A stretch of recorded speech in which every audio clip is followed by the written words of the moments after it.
चलो मैंने आपको इनलाइन सीएसएस स्टार्ट करवा दिया था, ठीक है। इनलाइन सीएसएस की आगे की कुछ प्रॉपर्टीज आज आपको बताऊंगा, ठीक है। इमेज ऐड करना बताया था, बता दिया था इमेज कैसे ऐड करते हैं, तो टोटल ये सब करवा दिया है। एलिमेंट्स पे आते हैं, एलिमेंट्स के बाद एट्रीब्यूट। वैसे आपका एलिमेंट मैंने करवा दिए हैं, एलिमेंट जैसे एच है, बॉडी है, ये सारे क्या होते हैं, एलिमेंट। और एट्रीब्यूट में से मैंने आपको कुछ चीजें बताई थी, जैसे एचआरईएफ बताया था, एचआरईएफ के बाद एसआरसी और स्टाइल, तीन एट्रीब्यूट बताए हैं आप लोगों को, ठीक है। एचआरईएफ, एसआरसी और स्टाइल।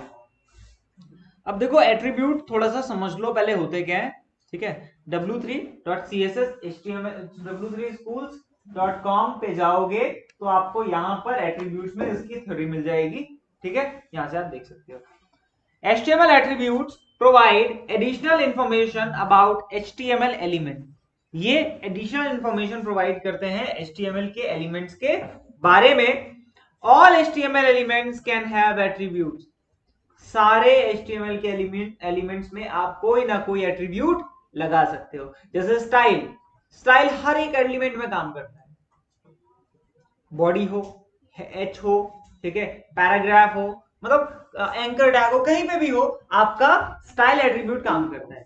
तो HTML के हर एक एलिमेंट में आप कोई ना कोई एट्रीब्यूट लगा सकते हो, ठीक है।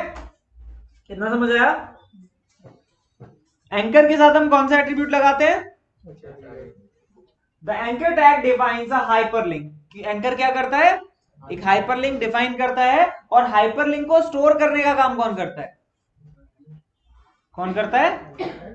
एंकर टैग, ठीक है। कौन करता है? Anchor tag. All HTML elements can have attribute. HTML के सारे एलिमेंट्स के पास कुछ ना कुछ एट्रीब्यूट्स होते हैं। Attribute provides additional information about element. Element के बारे में एडिशनल इंफॉर्मेशन कौन देता है? कौन देता है? Attributes. Attributes are always specified in the start tag. हमेशा कहां लगाते हैं? जैसे यहां पर मैंने एंकर टैग स्टार्ट किया है, यहां क्लोज किया है, तो क्लोजिंग में लगा सकते हो क्या? नहीं, हमेशा स्टार्ट टैग में आप क्या लगाओगे? एट्रीब्यूट्स को अप्लाई करोगे, ठीक है। Attributes usually comes in name value pair। Mostly जो एट्रीब्यूट्स आते हैं कैसे आते हैं? नेम और वैल्यू, मतलब की एंड वैल्यू, की एंड वैल्यू पेयर में आते हैं। कैसे आते हैं? की एंड वैल्यू पेयर में, सिंगली नहीं आते, ठीक है। किसमें आते हैं? की वैल्यू पेयर में, बताया था। जैसे जो HREF है ये सिर्फ वैल्यू में आता है। किसमें आता है? वैल्यू में। जैसे स्टाइल टैग बताया था, स्टाइल में हमने लगाया था कलर रेड, लगाया था, तो कलर की हो गई रेड, वैल्यू हो गई, ठीक है। जैसे एक बार दिखा देता हूं फिर से,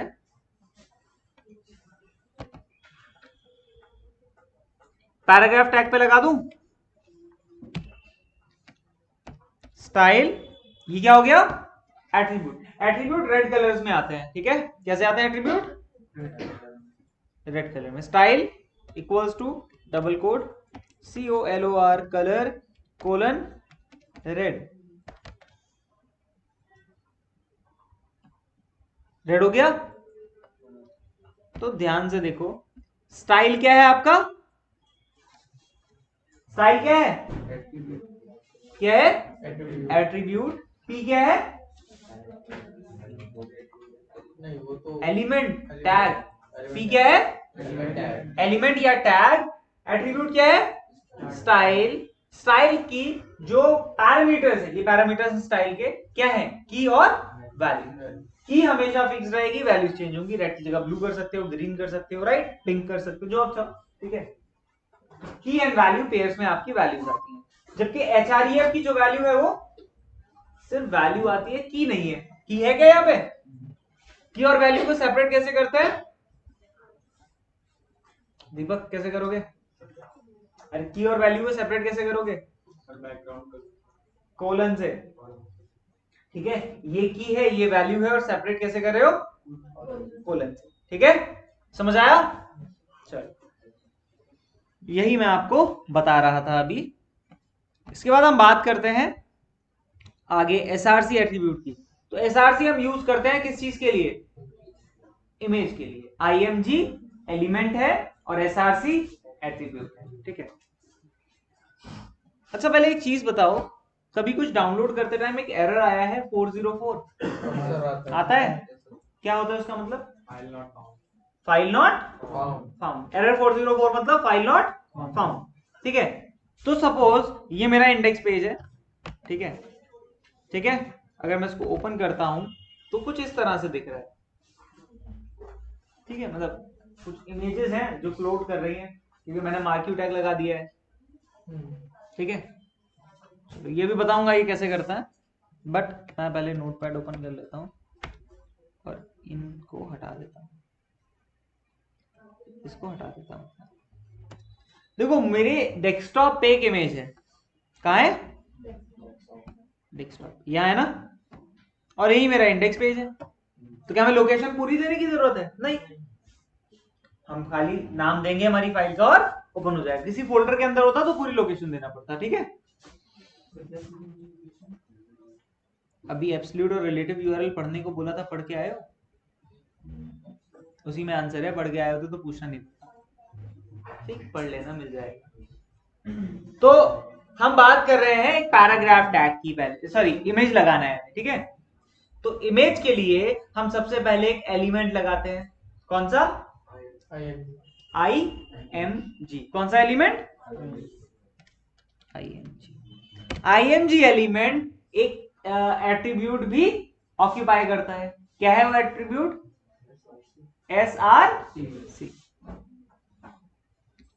ये कल वाला बता रहा हूं, कल करवाया था, तो ध्यान से देखना। देखो आईएमजी मतलब इमेज, SRC मतलब source. Image source. Attributes are always in colour red, tags are always in blue colour, content is in black. ठीक है, तो IMG SRC। अब देखो जो आपके एट्रीब्यूट्स होते हैं उनकी कुछ स्पेसिफिक रिक्वायरमेंट्स होती हैं। ठीक है, फीचर क्या है कि रेड कलर में आते हैं। जैसे ही आपका कोई एट्रीब्यूट आया, आप इक्वल्स टू लगाओगे और डबल कोट में उसकी वैल्यू लगाओगे। क्या रिक्वायरमेंट है? डबल कोट लगाओगे और उससे पहले इक्वल टू लगाओगे, मतलब attribute equals to double quote में वैल्यू, चाहे फिर वो की वैल्यू पेयर हो या सिर्फ वैल्यू हो, डजंट मैटर। समझ आया? पक्का? चलो, तो हमने क्या किया? IMG SRC लगाया, इक्वल्स टू लगाया, डबल कोट लगाया। ऑनलाइन विजिबल है? ठीक है, यस सर। इतना सेव कर देते हैं। चलो ठीक है, IMG SRC। हमारी इमेज का नाम क्या है? Image dot JPG.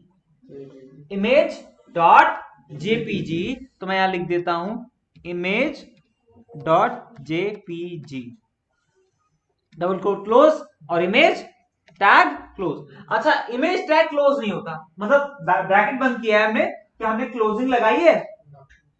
नहीं, तो इमेज टैग आपका क्लोज नहीं होता है। क्लोज क्या होता है? जो आपके एम्प्टी टैग नहीं होते हैं वो क्लोज होते हैं। तो image is which type of tag? Empty tag. जैसे BR क्या हम क्लोज करते हैं? नहीं। HR क्लोज करते हैं? नहीं। समझे? क्लोज पैराग्राफ टैग नहीं करोगे तब भी चलेगा, कोई फर्क नहीं पड़ेगा, लेकिन पैराग्राफ टैग को क्लोज करते हैं क्योंकि हमें डिफाइन करना पड़ता है ये हमारा एक पैराग्राफ है। जहां आपने पी टैग लगाया उसने लाइन ब्रेक कर दिया, एक लाइन, तो क्या दोबारा आपको उसको बंद करने की जरूरत है? नहीं, फर्क नहीं पड़ेगा, कोई डिफरेंस नहीं आएगा। लेकिन अगर पी टैग आपने क्लोज नहीं किया तो एरर जरूर देगा रैंकिंग में। समझे? डिजिटल मार्केटिंग कॉन्सेप्ट में जब आपकी वेबसाइट की ओवरऑल रैंकिंग जज की जाएगी तब वहां पर कुछ एरर्स आएंगे जिसकी वजह से आपको रैंक नहीं मिलेगी। ठीक है, क्या हमारी इमेज हमारे डेस्कटॉप पे आ गई होगी? आउटपुट पे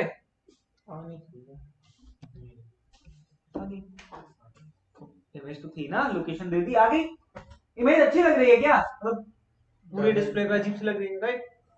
हमें इतनी बड़ी इमेज नहीं चाहिए, क्या करें? हमें छोटे से कॉर्नर पे चाहिए, फिर क्या करेंगे? तो क्या आप इसको क्रॉप करोगे छोटा करने के लिए? क्रॉप करोगे, हाँ नो डाउट छोटी हो जाएगी, कॉर्नर पे आएगी, लेकिन फिर इतनी ही तो आएगी। ये जो पार्ट क्रॉप करोगे वो बाकी निकल जाएगा। तो हमें क्रॉप नहीं करना है, हमें रीसाइज करना है। क्या करना है? रीसाइज, मतलब साइज इसका कम हो जाए, राइट। तो अगर आप नॉर्मली किसी टूल से करोगे तो कंप्रेशन लग जाएगा, इमेज की क्वालिटी भी कम हो जाएगी। होता है रीसाइजिंग में, पिक्सेल्स भी गिर जाते हैं और इमेज भी छोटी हो जाती है, राइट, यही होता है ना। ठीक है, कुछ पेड टूल्स ले लिए तो ठीक है कंप्रेशन नहीं लगेगा, लेकिन आपको पैसा तो जाएगा टूल खरीदने में। क्यों खरीदने, जब हमें HTML में ही कुछ एट्रीब्यूट मिलते हैं जिनके थ्रू हम हमारी इमेज को रिसाइज कर सकते हैं बिना एक भी पिक्सल के लॉस के। देखें, जो हाइट चाहिए वो हाइट मिलेगी, जो ब्रेथ चाहिए वो विड्थ मिलेगी। ठीक है, बंद कर लो। तो हाइट और विड्थ के लिए हमारे पास एट्रीब्यूट्स हैं। ठीक है, हाइट और विड्थ के लिए हमारे पास एट्रीब्यूट हैं। तो यहां पर आ गए, देखो SRC की वैल्यू के साथ छेड़छाड़ नहीं करनी, क्योंकि हम अभी दूसरा एट्रीब्यूट लगा रहे हैं। अगर आप इसी, देखो सोर्स में एक ही एट्रीब्यूट आता है, ठीक है, जैसे आपने क्या किया था, स्टाइल में आप मल्टीपल वैल्यूज रख सकते हो। स्टाइल ऐसा एलिमेंट है जो मल्टीपल वैल्यूज ऑक्यूपाई करता है, जैसे कलर है, बैकग्राउंड कलर है, फॉन्ट फैमिली है, फॉन्ट साइज है, राइट, ये एक ही चीज है क्योंकि रिलेटेड है ना ये। जबकि अगर मैं बात करूं इस टैग की,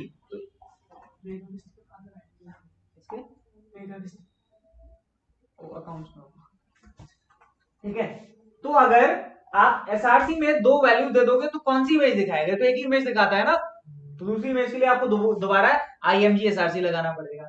लेकिन यहां पर अगर मैं दूसरा एट्रीब्यूट रख दूं तो उसकी वैल्यूज अलग होंगी। तो ये तो क्लोज हो गया है ना, इसकी वैल्यूज यहां तक है। अब हम दूसरा एट्रीब्यूट लगा रहे हैं विद, WIDTH। कैसे कलर में आ गया? रेड कलर में आया है, मतलब इस विथ की कुछ रिक्वायरमेंट्स है। क्या है वो रिक्वायरमेंट्स? इक्वल्स टू और डबल, और डबल कोट में कुछ वैल्यू। तो इक्वल्स टू लगाया, डबल कोट्स लगाए, और इसके अंदर मैंने दे दिया 200। 200 मतलब 200 पिक्सल्स, 200 मतलब 200 पिक्सल्स। ठीक है, PX लगाना जरूरी नहीं है। अच्छा देखो, जो आप साइज देते हो ना, टेक्स्ट पे अलग तरह से अप्लाई होता है और इमेज पे अलग तरह से। ठीक है, तो आप ये मत समझना कि इमेज अगर इस साइज की आ रही है तो टेक्स्ट भी इस साइज का आएगा, बहुत डिफरेंस है दोनों में। ठीक है, चलो हमने विथ लगा दी, एक ही होगी ना विथ। ठीक है, दूसरा क्या होता है? Height, with and height. तो हाइट हमारा तीसरा एट्रीब्यूट है। क्या है? HEIGHT। Colour red, colour red. तो रेड कलर मतलब अगर एट्रीब्यूट है तो equals to and then double quote, और इसमें आएगा 200 वैल्यूज में। ठीक है, ठीक है, ठीक है, छोटा हो गया। चलो ये कोड नोट डाउन कर लो, सिग्नल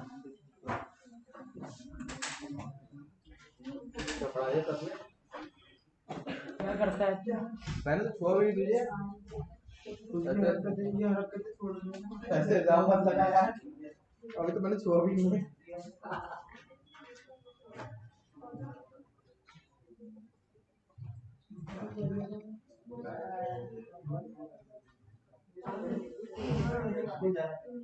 तू भेज दो, तू मेरे तेरा फोन तो बहुत अच्छा है, क्वालिटी क्वालिटी सब एक मेरा हाइट बता। वो आ रहा है मेरे को टाइम मेरे फोन पे लोड पड़ गया अबे यार लाइव क्यों आ रहा है?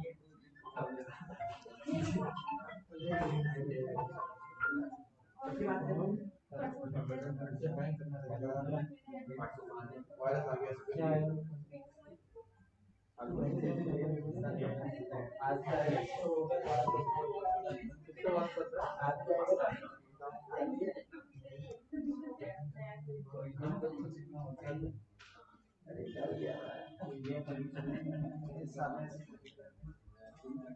तू भी नहीं मिल रही है।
मेरे जाने का टाइम हो रहा है।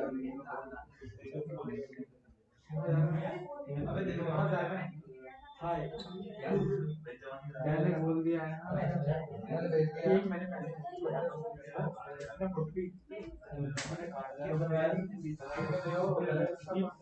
मैंने बोला नहीं है खाली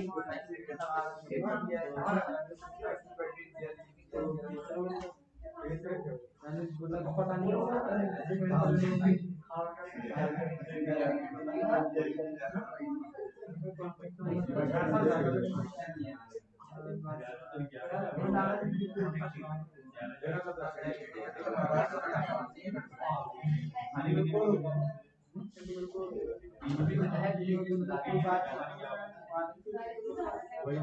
गर्लफ्रेंड अभी बता रही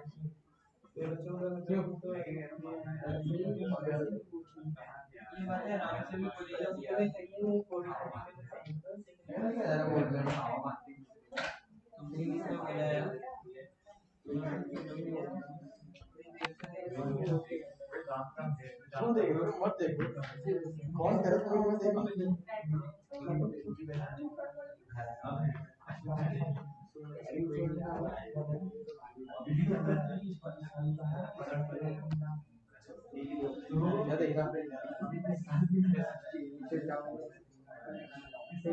तेरा नेचुरल फोटो और मैंने इतनी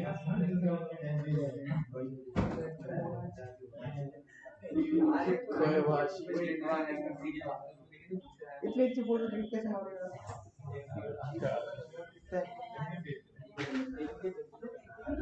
डिटेल्स का वाली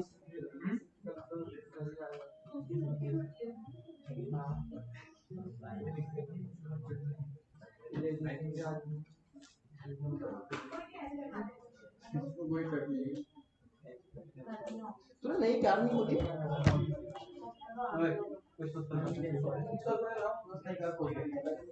बोल रही क्या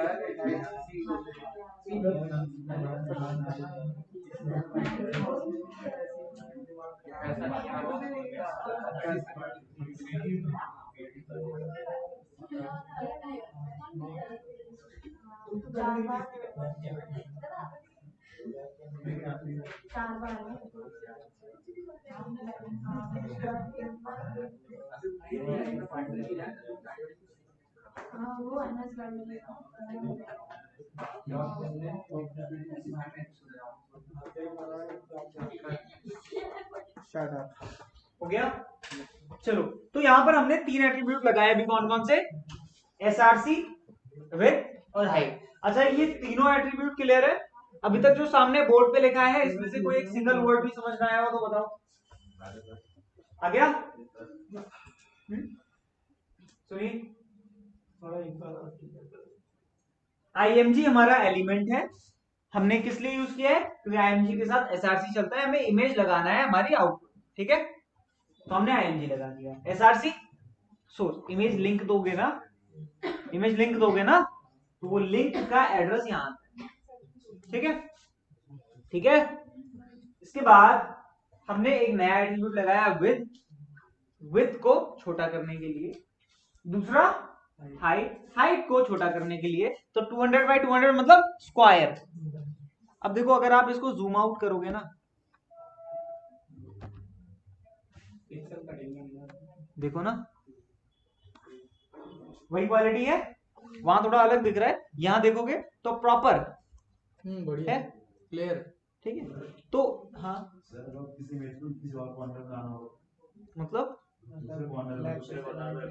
किसी और जगह रखना है तो या तो सेंटर टैग लगा दो या अलाइन पे लगाते हो, अभी आगे अलाइन वगैरह करवाऊंगा, ठीक। अलाइन राइट आता है, अलाइन लेफ्ट आता है, अलाइन सेंटर आता है, तो आप कर सकते हो। और उसके अलावा अगर आप चाह रहे हो कि कहीं जैसे सेंटर और लेफ्ट के बीच में कहीं रखना है, फिर वो आपका काम करता है बूटस्ट्रैप, ठीक है। वहां पे एडजस्टमेंट्स होते हैं, वहां पे आप पूरा टेम्पलेट डिजाइन करते हो, तो वो जब बॉडी में लगा दो।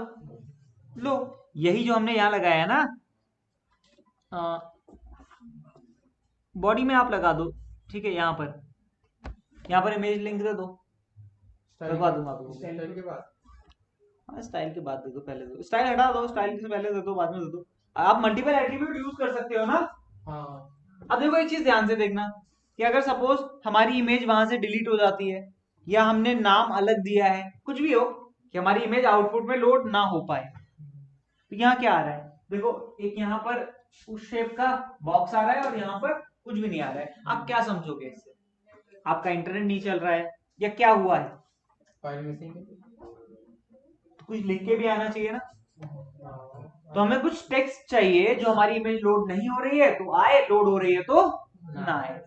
तो इसी के लिए, उदय सुन लो, इसी के लिए हमारा एक एट्रीब्यूट है ALT करके। कौन सा है? क्या करता है? एरर दिखाने का काम करता है, ठीक है। ALT मतलब ऑल्ट एरर दिखाने का काम करता है। जैसे मेरा इमेज का नाम है image.jpg, मैंने सेव किया, लोड हो रही है। मैं यहां पर क्या करूंगा, इमेज टैग के बाद ALT किस कलर में आ रहा है, मतलब क्या है, क्या है ये एट्रीब्यूट सौरभ, क्या है? तो एट्रीब्यूट की क्या रिक्वायरमेंट्स होती है? Equals to and double quote में कुछ वैल्यूज। तो यहां दे देता हूं एरर 404, मतलब फाइल नॉट सेव कर दिया है। कुछ आया? इमेज लोड हो रही है तो नहीं आएगा, इमेज लोड हो रही है तो नहीं आएगा। वापस से अगर मैं यहां जाके, सपोज मेरी इमेज का नाम था image1.jpg, इमेज हट गई, क्या आ रहा है? एरर।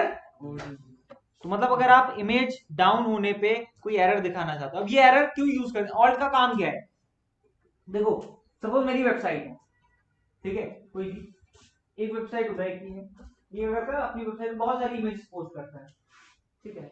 या मैं मेरे इंस्टाग्राम से कोई इमेज यहाँ दिखा सकता हूँ, इमेज का लिंक कॉपी करके यहाँ पेस्ट करूंगा तो दिखेगी। सपोज मैंने क्या किया, मैंने मेरे अकाउंट पे मेरी वेबसाइट है, मैं सेलिब्रिटीज के बारे में जो भी लेटेस्ट पोस्ट है वो लगाता हूँ। किसी सेलिब्रिटी ने क्या किया, कोई भी एक नाम बताओ। अरे नहीं, किसी सेलिब्रिटी का नाम बताओ। सेलिब्रिटी बोल रहा हूँ, शाहरुख खान। चलो शाहरुख खान ने क्या किया, एक इंस्टाग्राम पे इमेज पोस्ट करी, ठीक है, एक इमेज पोस्ट करी, मैंने उस इमेज का लिंक उठाया और मेरी वेबसाइट पे डाल दिया। तो यहाँ पर क्या लोड होगा? लिंक और इमेज दोनों, खाली इमेज आएगी, लिंक थोड़ी आएगा। एड्रेस SRC में दे रहे हो ना लिंक, तो क्या आएगा? आ जाओ, SRC में क्या आएगा, क्या आएगा? इमेज आएगी, ठीक है, SRC में इमेज आएगी।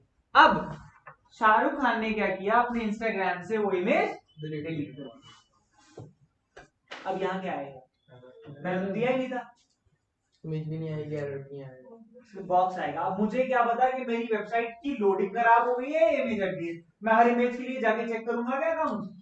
मुझे खुद नहीं पता होगा। अगर मैं दिन में कम से कम 10-12 पोस्ट कर रहा हूँ तो कम से कम 100-200 इमेजेस की लिंक दिन में डाल रहा हूँ। जो प्रॉपर वेबसाइट होती है उनमें ऐसी तो पोस्ट होती है, तो मुझे क्या, मैं सारी इमेज जाके वेरीफाई करूंगा? फिर नहीं, एरर दे दूंगा। मुझे पता चला एरर 404, मतलब जो इमेज मैंने लगाई थी वो हट चुकी है। समझे? तो इसलिए ऑल्ट टैब हम यूज करते हैं, ठीक है। ऑल्ट एट्रीब्यूट वाली लाइन लिख लो। अच्छा, पूरा सिंटेक्स मत लिखा करो, ठीक है। लिखना कितना होता है, बॉडी टैग लगाया, अंदर का लिखा और बॉडी क्लोज कर दिया।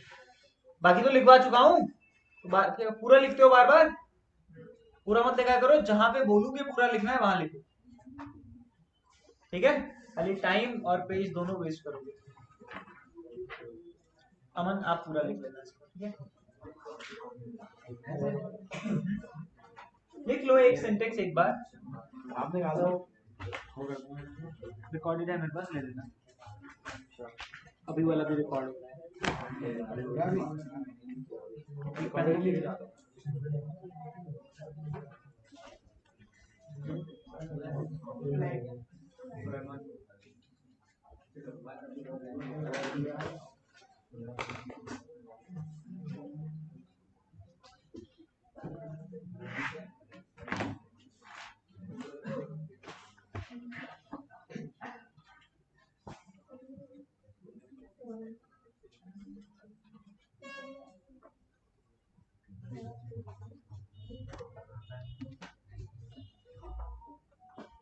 अच्छा, इसको जब प्रैक्टिस करोगे ना, तो जिस जगह पे आपका पेज है उस जगह पे जो भी आपने इमेज का नाम दिया है वो इमेज प्रेजेंट होनी चाहिए, ठीक है, वरना लोड नहीं होगी।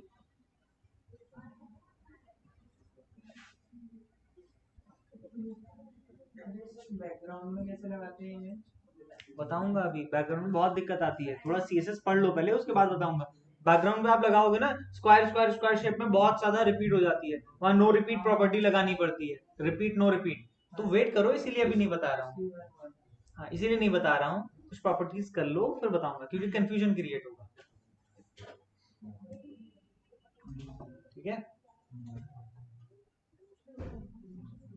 अगर आपको बॉडी में पूरे बैकग्राउंड में लगाना है तो आप इमेज का लिंक बॉडी में देते हो, बॉडी का लग जाती है जहाँ तक बॉडी होगी, लेकिन फिर वहां पे आपको स्टाइल में जाके रिपीट नो रिपीट प्रॉपर्टी लगानी पड़ेगी, तो उसको पहले समझना पड़ेगा, ठीक है। यहाँ पे सर ये कलर पाउडर जो हटाए तो लगाए थे ना बैकग्राउंड का सोर्स, नहीं रहना तो उसके साथ में आप लगा दो सोर्स, इसके साथ में लगा सकते हो। नो रिपीट लगा कर हो जाएगा। रिपीट की प्रॉपर्टी आती है नो रिपीट, रिपीट हो गई की और नो रिपीट हो गई वैल्यू, ठीक है। चलो ये समझ आया सर वो वेबसाइट के लिए बैकग्राउंड के इमेजेस दी तो थी आपको पेनड्राइव में, पेनड्राइव ले आना, ले जाना टूल किट को भी, सारी इमेजेस हैं उसमें, और 8-9 GB की फाइल है, सब है उसमें, जिप बोलते हैं वो भी है, मोशन ग्राफिक्स बोलते हैं जनरली, जिप नहीं बोलते, HTML मोशन ग्राफिक्स की पूरी लाइब्रेरीज पड़ी हैं, तो सर जैसे इमेज का बैकग्राउंड दिया वैसे ही लगाना। शांत हो जाओ अभी, ठीक है। तो हमने इमेज अप्लाई करी थी, तो ये काम करते हैं, GIF डाउनलोड करते हैं।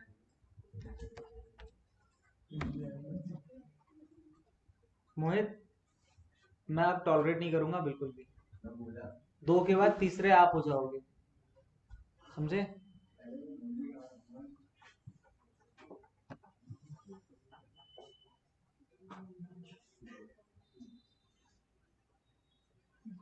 चलो ये वाला एक GIF ले लेते हैं, ठीक है।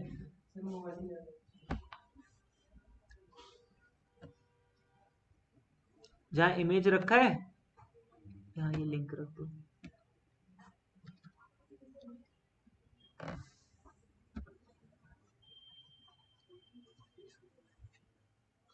डाउनलोड करके नहीं डाउनलोड करके नहीं, लिंक वेरीफाई कर लो,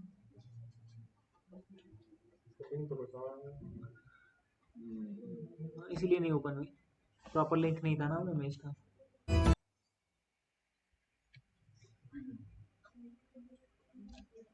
हमें चाहिए एक इमेज का प्रॉपर लिंक जहाँ पे इमेज पूरी ओपन हो गई है।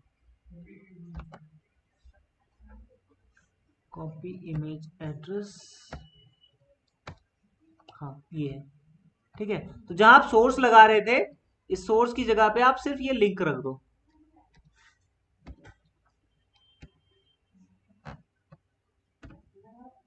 आ गई। तो तब उस साइट पे ये फोटो है तो अब जब तक उस साइट पे ये फोटो है, फोटो लोड होती रहेगी। अब कभी उस वेबसाइट के ओनर ने ये GIF हटा दी तो यहाँ एरर आ जाएगा। समझे? समझ आया? तो अभी तक जो आपको मैं लिंक बता रहा था, मैंने आपको दो चीजें बोला था, एक होती है एब्सोल्यूट लिंक्स, एक होती है रिलेटिव लिंक्स। बताई थी? कौन सी लिंक है ये दीपक? ये एब्सोल्यूट है ये या रिलेटिव? रिलेटिव का तो ये दूसरे पेज से नहीं आ रही है, ये दूसरे पेज से आ रही है। ये कौन सी हुई? रिलेटिव। कोई बात नहीं। जो इससे पहले इमेज लगाई थी वो एब्सोल्यूट थी, डाउनलोडेड इमेज थी। डाउनलोडेड से मतलब नहीं है। सपोज मेरी एक वेबसाइट होस्टिंग है, मेरी होस्टिंग में ही मेरी इमेजेस है तो रहेंगी एब्सोल्यूट। मैं किसी दूसरे सोर्स से उठा रहा हूं तो रिलेटिव। कहने का मतलब इसको ऐसे समझो, जो एब्सोल्यूट इमेजेस होती हैं उनका पूरा कंट्रोल आपके पास होता है। जब चाहे आप हटा सकते हो, जब चाहे लगा सकते हो। लेकिन रिलेटिव लिंक्स का कंट्रोल आपके पास नहीं होता क्योंकि वो किसी और की एग्जैक्टली। और रिलेटिव आपके हाथ में कुछ नहीं है, आपने अभी लगाई 10 मिनट बाद उसने जिसको ओनर है उसने डिलीट कर दी तो हट जाएगा। ठीक है, यही होती है एब्सोल्यूट और रिलेटिव लिंक। समझ आया? योगेंद्र चलो समझ आया? एब्सोल्यूट और रिलेटिव लिंक्स के बीच में यही डिफरेंस है। रिलेटिव इमेज है ना, वो डाउनलोड कर सकता है तो एब्सोल्यूट बन जाएगी।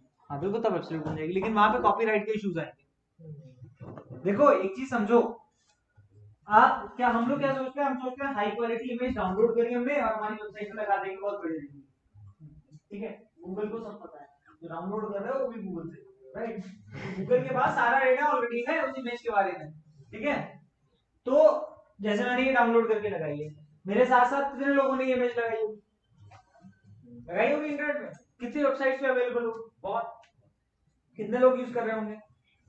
तो कॉपीड कंटेंट पे गूगल आपको रैंकिंग नहीं देता। यही रीजन है कि content writing jobs high paid jobs होती हैं, हाईली पेड जॉब्स होती हैं। समझे? क्यों? क्योंकि कंटेंट राइटिंग में आपको यूनिक कंटेंट बनाकर देना होता है। अपनी खुद की पिक्चर बनानी पड़ेगी। पिक्चर थोड़ी बोल रहा हूँ, कंटेंट राइटिंग बोल रहा हूँ। कंटेंट राइटिंग में इमेज बनाओगे? Full content.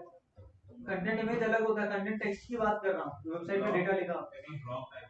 ब्लॉग्स, ठीक है, इन लोगों को स्टार्टिंग में बताया था ब्लॉग स्पॉट, शायद एक आधी पोस्ट किया होगा।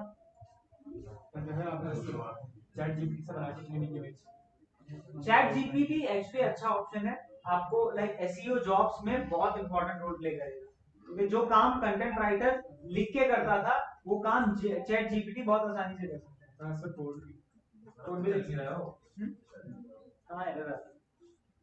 समझ आया इमेज कैसे लगाते हैं?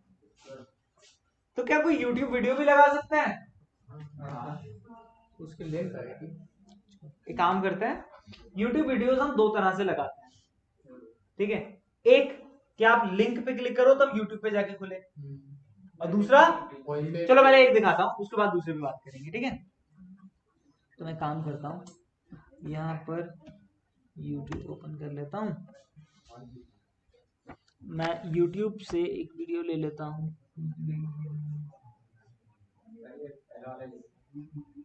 राउटर है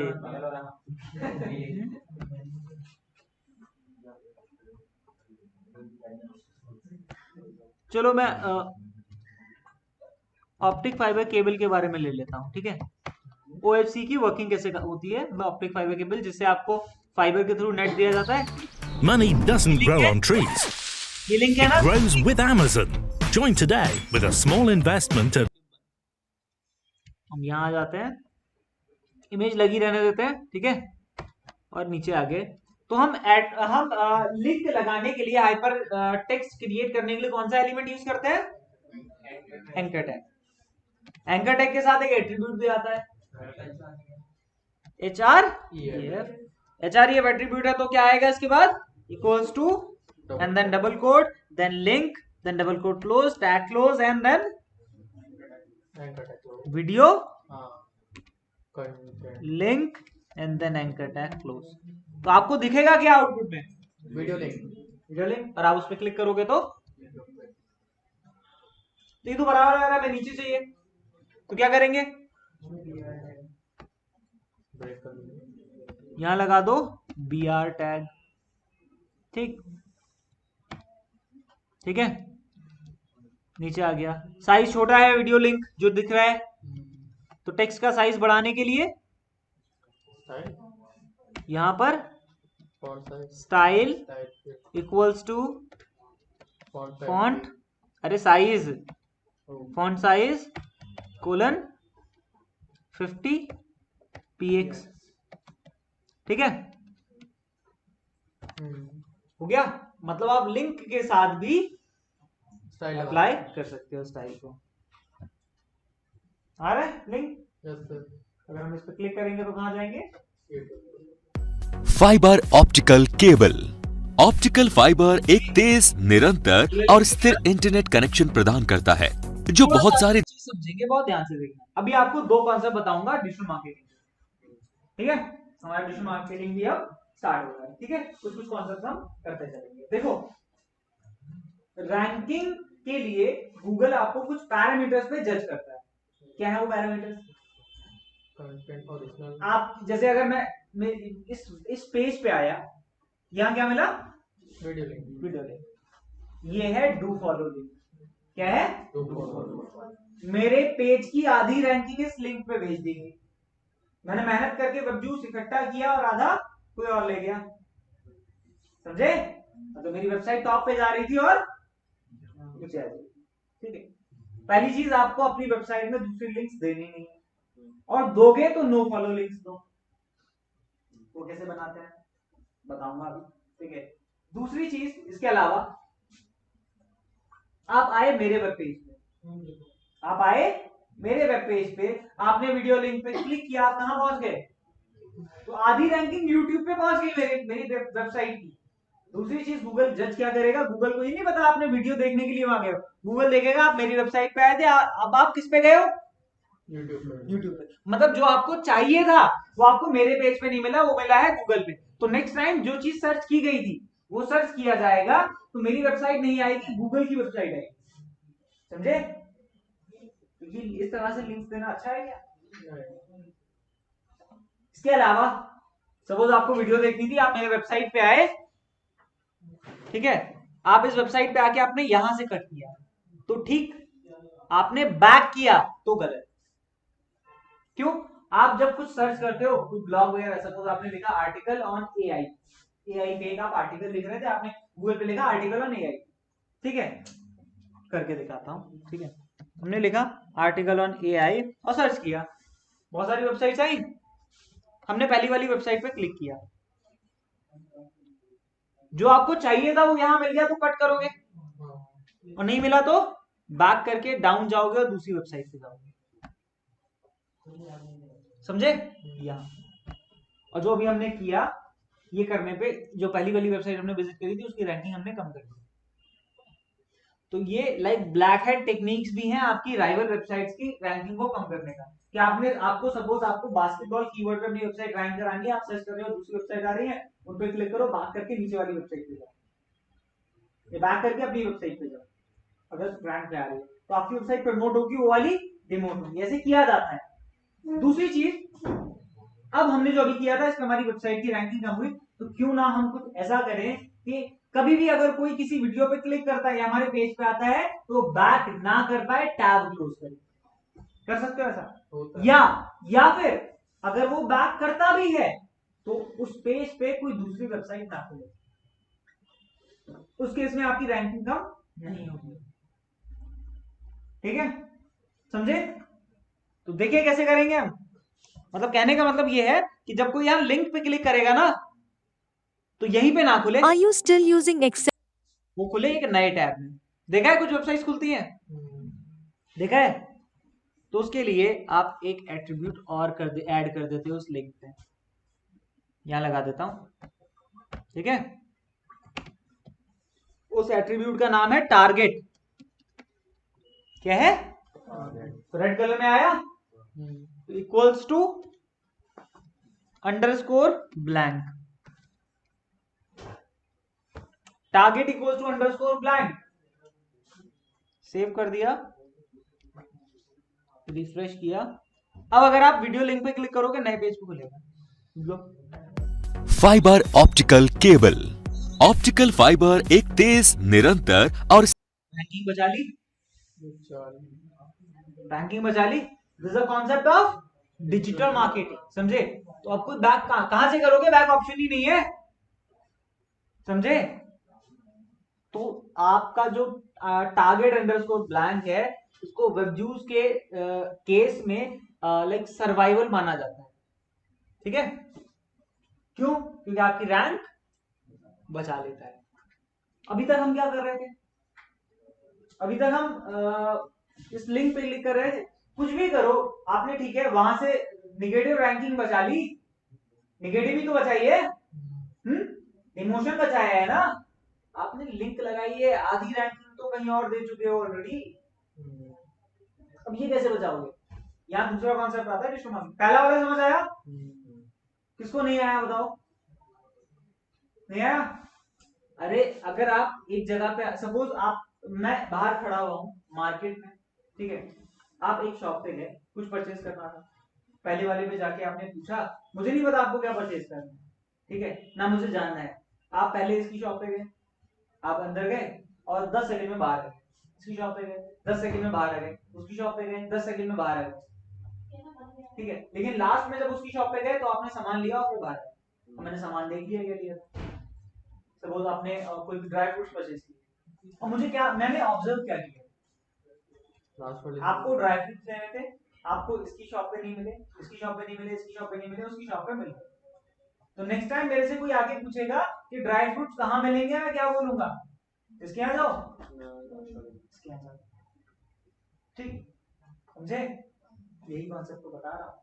एक वेबसाइट पे गए, चीज नहीं मिली, दूसरे पे गए नहीं मिली, तीसरे पे गए आपने टैब क्लोज कर दिया थोड़ी देर के बाद, मतलब तीसरे पे आपको वो चीज, यही तो है। गूगल तो सब देख रहा है क्या सर्च कर रहे हो, गूगल ही तो रैंक दे रहा है, यही बता रहा था, ठीक है? मतलब कुछ टाइम रुक के करोगे ना, मतलब कुछ तो मिला है। कुछ सेकंड के लिए गूगल एआई बेस्ड है, जितना आप सोचते हो उससे आगे का वो पहले से सोच के बैठा होता है, ठीक है? अपनी पूरे एल्गोरिथम खुद से जनरेट कर देता है।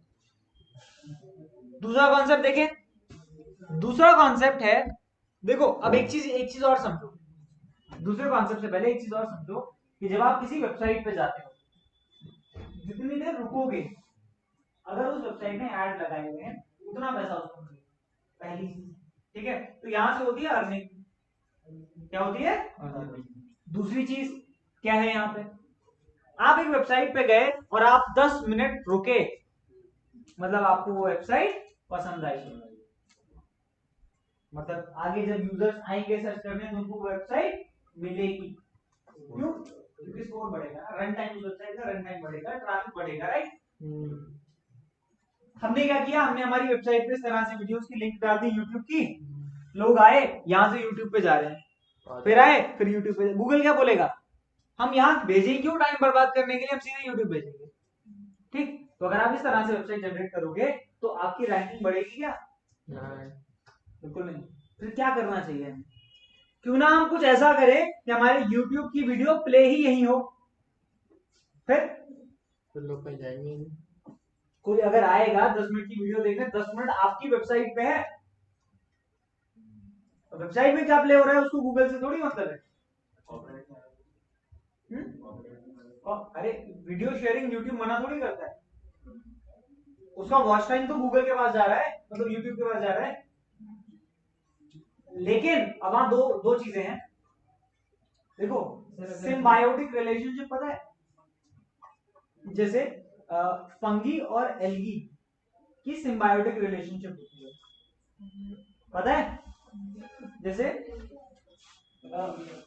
मतलब प्लांट्स, फंगी प्लांट्स होते हैं, प्लांट है राइट, उनका क्या होता है, रूट्स बहुत छोटी होती हैं, ठीक है? बायो का थोड़ा सा बता देता हूँ, उनकी रूट छोटी होती है तो न्यूट्रिएंट्स इतना एफिशिएंटली वो नहीं ले पाते। फंगी क्या करता है, उन एल्गी प्लांट्स की रूट्स पे अटैच हो जाता है और उनका एरिया बढ़ा देता है, मतलब लेंथ बढ़ा देता है, जिससे वो इजीली डीप सॉइल तक जा पाते हैं और न्यूट्रिएंट्स एब्जॉर्ब करते हैं, मतलब अपने खाना बनाने के लिए। बदले में जो ये प्लांट्स होते हैं ये कुछ खाना उनको दे देते हैं। ये होती है सिम्बायोटिक रिलेशन। ठीक है, कैसी होती है? मतलब एक ऑर्गेनिज्म का सर्वाइवल दूसरे पे चल रहा है। यहाँ पे आपको कुछ यूट्यूब के साथ ऐसी ही रिलेशनशिप बनानी है, मतलब आपकी रैंकिंग भी बढ़े और बदले में यूट्यूब को भी कुछ मिले। अब यहाँ पर अगर आपकी वीडियो प्ले होगी तो उसका प्ले टाइम आता है, वॉच टाइम, वो यूट्यूब पे जाएगा। आप वीडियो लाइक करोगे यूट्यूब पे जाएगा। यहाँ पर वीडियो में एड्स जो प्ले होंगे उसका पैसा यूट्यूब पे। आपको क्या मिलेगा? ट्रैफिक। आप अपनी वेबसाइट पे साइड में ऐड लगा के वहां से अर्न करो, समझे? मतलब आपका भी फायदा, यूट्यूब का फायदा। अब आपने क्या किया, आपने किसी चैनल की वीडियो उठा के अपने चैनल पे पोस्ट कर दी, मतलब डाउनलोड करा और इस वेबसाइट पे पोस्ट करी, तब कॉपीराइट है। आपने क्या अपनी वेबसाइट पे वीडियो डाली है? वीडियो शेयरिंग तो यूट्यूब खुद बोलता है करो। सर अगर नीचे लिख दिया तो क्या क्या सोर्स लिख दिया? नहीं, प्ले तो आपकी इस वीडियो पे हो रही है। मैं आपको डिस्क्लेमर देके जान ले लूं है उदय, मैं आपको शूट करने वाला हूँ तो है माफ हो जाएगा वो, समझे? डिस्क्लेमर तो चलो ठीक है, लेकिन कुछ ऐसा ही जैसा मैंने बताया, समझ गए? ये समझाऊं? महंगा पड़ेगा समझाया तो अभी। चलो फिलहाल हम बात करते हैं इस वीडियो के लिंक की। अब देखो जो मैं नेक्स्ट कॉन्सेप्ट बता रहा हूँ ना, यहाँ पे आपको लिंक जनरेट करना है, टेक्स्ट लगाना है, सब कुछ लगाना है ना, उसके बाद भी रैंकिंग जा रही है। डिजिटल मार्केटिंग का मतलब बहुत आसान है, आपको कुछ नहीं करना, आपको सिर्फ कॉपी और पेस्ट करना है। ठीक है, आपके इस पेज पे ही वीडियो प्ले होगी। तो हम यूट्यूब वीडियो पहले ओपन कर लेते हैं। अब बहुत ध्यान से देखना जो नेक्स्ट चीज आपको बताऊंगा, ठीक है? एक स्टेप भी भूले तो वीडियो आपके पेज पे प्ले नहीं होगी। वीडियो लोड हो रही है, वीडियो लोड हो गई। Fibre optical cable. Optical fibre एक तेज, निरंतर और स्थिर इंटरनेट कनेक्शन प्रदान करता है जो बहुत सारे डेटा को इनक्रेडिबल डिस्टेंस पर ट्रांसमिट करने की अनुमति देता है। जैसे जैसे डेटा की मांग बहुत अधिक हो जाती है, फाइबर कोड मिला साइड में, देखो दिख रहा है, ये पूरा कोड कॉपी कर लो। आई फ्रेम वाला कोड है ये, दिख रहा है? आई फ्रेम टैग के अंदर है, इसके अंदर बहुत सारे एट्रीब्यूट्स हैं। कुछ नहीं करना आपको, ये कॉपी करो और इस कोड को यहाँ पे आओ, ठीक है? यहाँ पे आओ और ऐसे ही पेस्ट कर दो। अब देखो इस तरह से हम कोड नहीं रखते कि बाहर तक जा रहा है, तो क्या करोगे? हाइट से एंटर दे दो, SRC से एंटर दे दो, मतलब हर एक एट्रीब्यूट को एक नई लाइन में रख लो, ठीक है?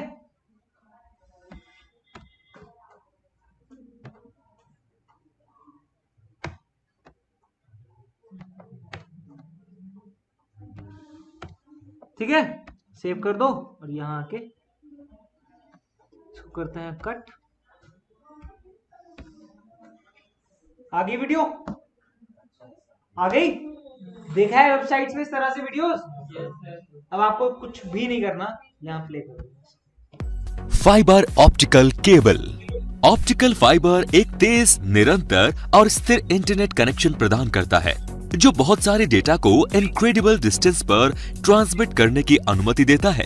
जैसे जैसे डेटा की मांग बहुत अधिक हो जाती है, फाइबर ऑप्टिकल केबल नेट सारे कंट्रोल ऑप्टिक केबल। इसका निर्माण केवल एक सिंगल मोड ऑफ लाइट को अपने डायमेट्रल कोर के माध्यम से यात्रा करने की अनुमति देने के लिए किया जाता है। कोर का छोटा आकार जो लाइट रिफ्लेक्शन को कम करता है और डिस्टेंस जो सिग्नल ट्रेवल करता है उसे बढ़ाता है और साथ ही में सिग्नल्स क्वालिटी को भी संरक्षित करता है।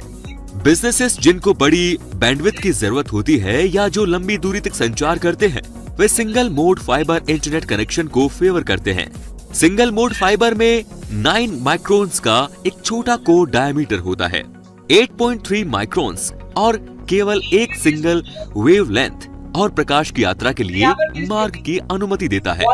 उसके बाद आता है multi mode fibre optic cables. इसका निर्माण कई प्रकार के प्रकाश को अपने डायमीटर कोर के माध्यम से यात्रा करने की अनुमति देने के लिए किया जाता है।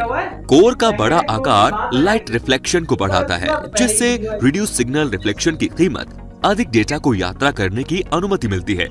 चूँकि दूरी बढ़ने पर सिग्नल की क्वालिटी में गिरावट आती है, इसीलिए मल्टी मोड फाइबर का उपयोग आमतौर पर स्थानीय क्षेत्र नेटवर्क लेन में कम दूरी के संचार शॉर्ट डिस्टेंस के लिए किया जाता है। मल्टी मोड ऑप्टिकल फाइबर दो आकारों 50 माइक्रॉन्स और 62.5 माइक्रॉन्स में उपलब्ध है। ये आमतौर पर छोटी दूरी के लिए उपयोग किया जाता है। अब बात करते हैं प्लास्टिक ऑप्टिकल फाइबर POF की। POF एक बड़ा core step index optical fibre है, जिसमें 1 मिमी का डायमीटर होता है। इसके बड़े आकार के कारण ये बहुत सारे प्रकाश को आसानी से कलेक्ट करता है फ्रॉम सोर्सेज एंड कनेक्टर्स, जिन्हें हाई प्रिसीजन की